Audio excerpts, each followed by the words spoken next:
சட்டமன்றம்ன்றது பார்த்தீங்கன்னா, சட்டப்பேரவை, சட்ட மேலவைன்னு இருக்கு. சட்டப்பேரவைக்கு குறைந்தபட்ச வயது தகுதி என்னன்னு பார்த்தீங்கன்னா 25. சட்ட மேலவைக்கு குறைந்தபட்ச வயது தகுதி 30. சட்ட மேலவைன்றது ஒரு நிரந்தர அவை.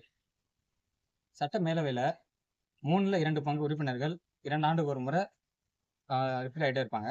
அதனால அதை எப்பவும் கலைக்க முடியாது, நிரந்தர அவை. சட்ட மேலவையில குறைஞ்சபட்சம் 40 உறுப்பினர்கள், அதிகபட்சம் சட்டப்பேரவையில 1/3 பங்குக்கு மிகாம இருக்கணும். சட்டப்பேரவையில 60 உறுப்பினர்களுக்கு குறையாமலும் 500 உறுப்பினர்களுக்கு மிகாமலும் இருக்கணும். சட்ட மேலவைன்னு வந்து 1937 ஏப்ரல் 1 தமிழ்நாட்டில் கொண்டு வந்திருப்பாங்க.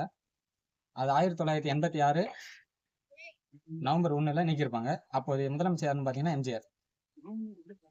இந்த சட்ட மேலவை உறுப்பினர்கள் யாருன்னு பார்த்தீங்கன்னா 1/3 உள்ளாட்சி அமைப்புல இருந்தோம், 1/3 சட்டமன்ற உறுப்பினரால் தேர்ந்தெடுப்பாங்க, 1/12 ஆசிரியர்களாலையும், இன்னொரு 1/12 பட்டதாரிகளாலையும் தேர்ந்தெடுக்கப்படுவாங்க, 1/6 ஆளுநர்களால் தேர்ந்தெடுக்கப்படுவாங்க.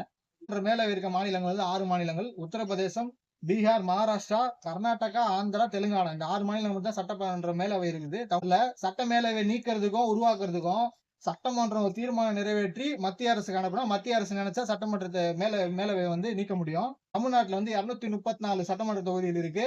ஒரு ஆங்கில இந்திய உறுப்பினர் வந்து ஆளுநர் நியமிக்கலாம், அவருக்கு. அமைச்சர்கள் எண்ணிக்கை வந்து 15 விழுக்காடு இருக்கணும். அதாவது 234 தொகுதி இருக்குன்னா 36 அமைச்சர்கள் இருக்கலாம். சரிங்களா? இந்த எம்எல்ஏ எல்லாருமே குடியரசுத் தலைவர் தேர்தலில் வந்து போட்டு போடுவாங்க.